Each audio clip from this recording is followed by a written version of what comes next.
Assalamualaikum warahmatullahi wabarakatuh. Perkenalkan, nama saya Wan Ramadhani Batubara, NIM 20030649. Saya dari Peternakan 2020, Fakultas Pertanian Universitas Sumatera Utara. Di sini saya akan menjelaskan organ reproduksi unggas betina dengan dosen pengampu Ibu Tati Bianasari SPTMP. Di sini saya akan menjelaskan biosintesis dan proses pembentukan telur. Sistem reproduksi pada unggas betina yaitu ovarium dan ovidum. Yang pertama, ovarium. Ovarium pada unggas disebut juga dengan folikel. Bentuknya seperti buah anggur yang terdapat pada rongga perut berdekatan dengan ginjal kiri. Ovarium biasanya terdiri dari 5-6 folikel yang berkembang berwarna kuning besar atau disebut dengan yolk. Ovarium terbagi dua, yaitu korteks bagian luar dan medula bagian dalam. Selanjutnya, ovida. Ovida merupakan saluran penghubung antara ovarium dengan uterus. Bentuknya panjang dan berkelok-kelok. Ujungnya melebar membentuk seperti corong. Ovida terbagi 6. Yang pertama ada infundibulum, yang kedua ada magnum, yang ketiga ada isthmus, yang keempat ada uterus, yang kelima ada vagina, dan yang terakhir ada kloaka. Baiklah, di sini saya akan menjelaskan proses-proses terbentuknya telur. Yang pertama dimulai dari ovarium. Pada ovarium terjadi proses ovulasi atau pelepasan telur yang telah matang. Ovarium akan jatuh ke dalam ovida yang akan ditampung oleh infundibulum. Selanjutnya infundibulum. Infundibulum merupakan bagian teratas dari ovida yang panjangnya sekitar 9 cm. Bentuknya seperti corong dan menerima telur yang sudah diovulasikan. Ovum akan mengalami pemasakan setelah 15 menit di dalam infundibulum. Dengan gerak peristaltik, ovum yang berada pada yolk akan masuk ke bagian magnum. Jika ada spermatozoa, maka akan terjadi perkawinan atau fertilisasi pada simpa magnum. Pada simpa magnum terjadi proses bertemunya spermatozoa dengan ovum yang ada di ovarium. Selanjutnya magnum. Magnum merupakan saluran terusan dari ovida dan merupakan saluran terpanjang dari ovida.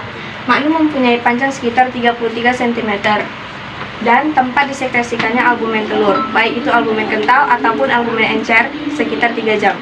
Selanjutnya turun ke isthmus. Panjang isthmus sekitar 10 cm dan tempat terbentuknya membran sel atau kerabang atau selaput kerabang lunak yang banyak mengandung serabut protein yang berfungsi melindungi telur dari masuknya mikroorganisme ke dalam telur.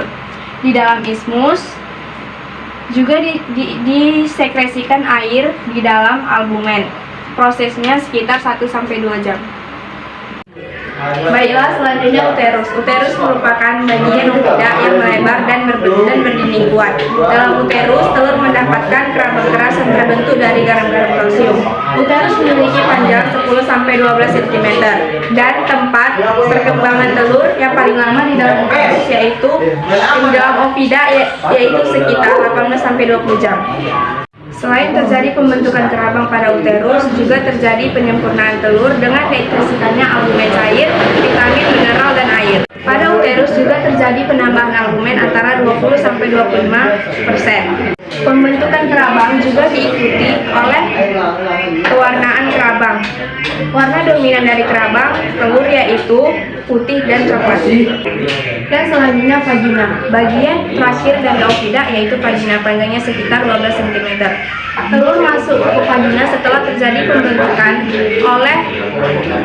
oleh kelenjar kerabang sempurna di dalam uterus. Pada vagina, telur hanya dalam waktu singkat sekitar 15 menit dan dilapisi oleh maskus yang berfungsi menyumbat pori-pori kerabang sehingga inflasi bakteri dapat dicegah. Kemudian telur dari vagina keluar melalui kloaka. Baiklah, di sini saya akan menjelaskan tentang proses sintesis yolk. Proses sintesis yolk pertama kali terjadi di liver atau hati. Komponen pada yolk terdiri dari asam amino, fosfor, kalsium, dan lipid. Proses sintesis yolk pertama kali terjadi di pituitary. Pituitary tersebut merupakan kelenjar yang berada di bawah otak.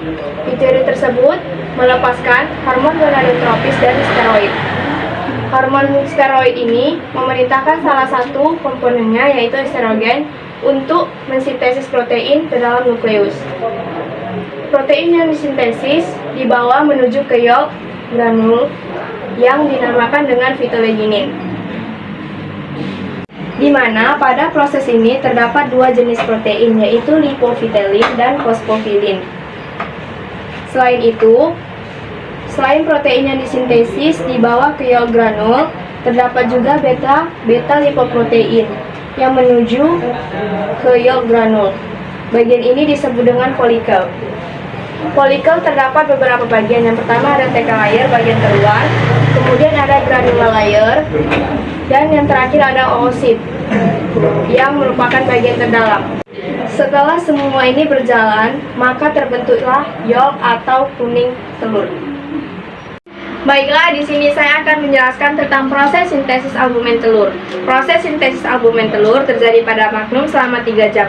Hormon yang membantu proses sintesis albumen telur yaitu hormon steroid dan hormon estrogen. Hormon estrogen adalah hormon yang paling penting dalam pembentukan protein. Proses sintesis albumen pertama kali terbentuk di molekul estrogen atau larut dalam lemak. Kemudian masuk ke nukleus. Molekul estrogen diikat oleh reseptor estrogen atau esteropilin 1.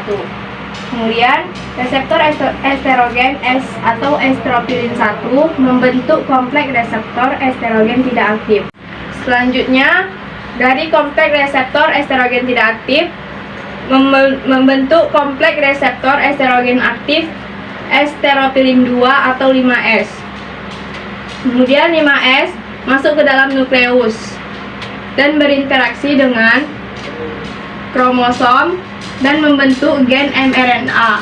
Kemudian keluar menuju ribosom untuk dilaktasi menjadi protein yang lebih spesifik seperti asam amino.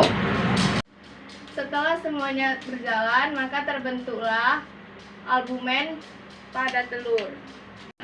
Baiklah, selanjutnya saya akan menjelaskan tentang proses sintesis kerabang telur.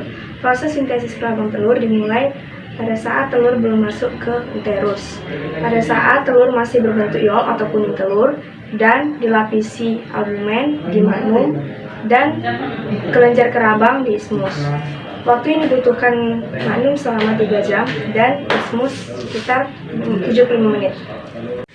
Proses sintesis kerabang. Proses sintesis kerabang terjadi karena adanya kalsium dan ion karbonat.